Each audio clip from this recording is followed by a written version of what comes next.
Hello, and welcome to another Town Administrator Update, our chance to talk with Town Administrator Paul Sagarino about the latest things going on in Burlington. Paul, thanks once again for joining us over this virtual landscape that we are on. Thank you for having me, Rich. It's a pleasure. So just to jump right into it, I know you're probably sick and tired of talking about it, but there's been a lot of discussion at different meetings, Ways and Means, Board of Selectmen, about looking ahead to the fiscal year 2022. So what's sort of like the big issues that the town is facing as we look ahead another year as far as finances go? Well, fortunately, Rich, I think the town made a lot of difficult decisions as related to the 2021 budget. So I think we got ourselves part of the way there, but we still have reasons for concern as we head into fiscal 22. Yeah, and what are some of the causes of that concern? Well, the biggest one, Rich, is the loss of our local receipts revenue. Those are all the revenues that most residents would assume are being hurt right now. Meals tax, hotel tax, building permits, large building permits. Those are some of the revenues that would really support the budget during a good year and allow us to provide exceptional levels of services to the town. When the pandemic hit, we're estimating that we may have lost in excess of $6 million worth of budget revenue to work with to fund the services for the town. So we did absorb a big chunk of that in 2021, but it's still a concern. Every month that goes by, we try to evaluate the data just to see if the revenues are tracking as we had anticipated, albeit at reduced levels. And so far, they're pretty close to being on. But again, we're $6 million behind when it comes to local revenues. In 2021, we were very fortunate. The state held state aid harmless for us. So that was a huge help for us. It prevented, potentially millions of dollars of additional cuts. We've been told that is the case for this year. But again, if we're suffering on our revenues, I'm assuming that the state is suffering equally as well. So we do have some concerns about their ability to be able to maintain their level of support for us in terms of state aid. And last thing on this, I know there was some talk at the last week's Board of Selectmen meeting about possibly, using reserve funds, and then, the importance of making sure that that's just like a temporary thing. Yes, through our conservative budgeting process, we've put ourselves in a very fortunate position. We do have reserves. They are there for a rainy day. Just about anyone would tell you it is a rainy day right now.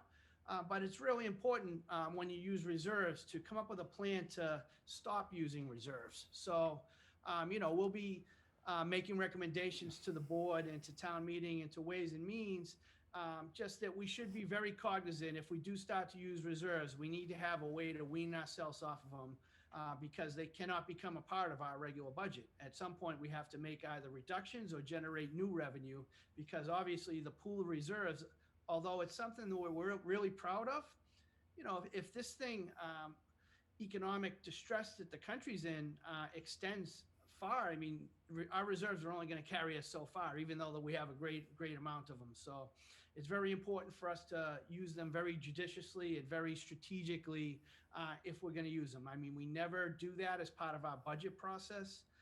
We've been fortunate to do so, but again, it is a rainy day and reserves are for a rainy day. So we will have to make some decisions as it comes to using reserves for the budget. Now you mentioned, generating new revenue, and I know one of the, things that Burlington is working hard on is trying to attract biotech. And, as of, last week, there was the meeting with the Secretary of Housing and Economic Development talking about, how the MWRA project and getting that sort of like good source of water will help in as far as, attracting new biotech companies. Sort of explain sort of where we are in that process and what that meeting last week was about.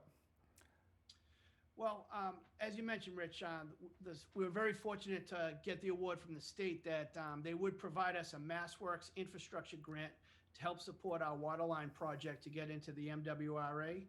That's $3.5 million towards that project.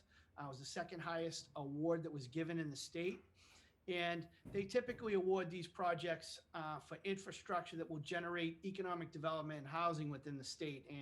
And as you're aware, we're a leader in both categories of generating jobs, generating housing within the state.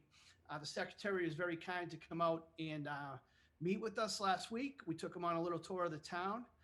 There are quite, 10 or 11 or 12 sites that are just ready to accept life science businesses. And we're very grateful for all the work that the town has done in the planning department to prepare us for this. And again, we're trying to welcome life sciences with open arms here. And unfortunately, even in a best case scenario, if they all decide they want to come here tomorrow, the revenue will lag that. These places have to be built out. They have to be retrofitted for the use. They potentially have to be constructed. So in terms of helping our immediate problems with the budget related to the pandemic, they're not going to help us out right away. But as those projects come to town, start generating building permits, and ultimately they end up on the tax rolls and help support paying for the services that we provide to the residents. Yeah, definitely. I mean, I think everyone understands these are sort of long-term projects, but I mean, Millipore seemed like it took a little bit, but it's been going for a couple of years now. Yes. So things do happen. Sort of switching track a little bit. So we haven't spoken since January town meeting, and I think probably the biggest item that town meeting voted on this year was a new position in the town, in associate health director. I know you were sort of a little, kind of recommending maybe we don't do this during economic downturn, but just sort of talk about, your thoughts on that position, because I know that, despite, the budget issues, the health department is quite busy at this time. Yeah, just for the record straight, my recommendation was sort of to delay the decision till we could get some more information going forward. So it wasn't an outright no during the budget crisis, but I just felt as though we would benefit from a little bit more time and a little bit more research just to sort of understand what the needs are going to be in the new position. Obviously, the pandemic is first and foremost in our consciousness right now, and that's going to continue on for a few years, but we don't know how long. Life sciences does fall under the Board of Health purview, so there will be some additional, if we do start attracting life science businesses as we hope to, there will be some additional workload put on the Board of Health. Clearly, they have been working nonstop, since last March. They've done a phenomenal job. So at the end of the day, I thought we could wait a little longer. Dr. Weiner wanted to proceed right now, and then he made a great presentation. He went over the support at town meeting, and quite frankly, I'm happy for him. I know Susan could use some help over there right now. And again, if a department was going to get an additional employee, I know that the Board of Health, they will utilize that position to the fullest, and they just do a tremendous job over there. So it was really a minor disagreement on timing in terms of how we look at the position. Yeah, absolutely. I never got the sense that you were against it. Just like you said, the timing of it. But you said the Board of Health, clearly hard at work. But one of the things that I think they would like to be harder at work is distributing vaccines. Unfortunately, they can't get them. They did get 100 doses this week from the urgent care convenient MD, but nothing from the state. Any comment on that? Are you part of that process at all? Well, I received the updates from the state, Rich, and the state informed us yesterday that they will not be providing any more first doses to local municipalities. So the state is clearly very well invested in the mass vaccination sites. Their research must indicate that is the best way to get the majority of the citizens vaccinated. Difficult decisions for everyone to make here. We are disappointed here on the local level. Again, our Board of Health is one of the best in the entire region. We know that they've been practicing for a pandemic type situation for years now. With the annual flu clinic is a practice session for a pandemic. They perform flawlessly at this. And furthermore, Rich, a lot of the burdens of enforcing the new rules and regulation changes from the governor's orders, it fell upon local boards of health to go out there and sort of do the dirty work and enforce regulations on businesses and residents that, may have been having a difficult time and having a difficult time complying. So, it just would have been nice.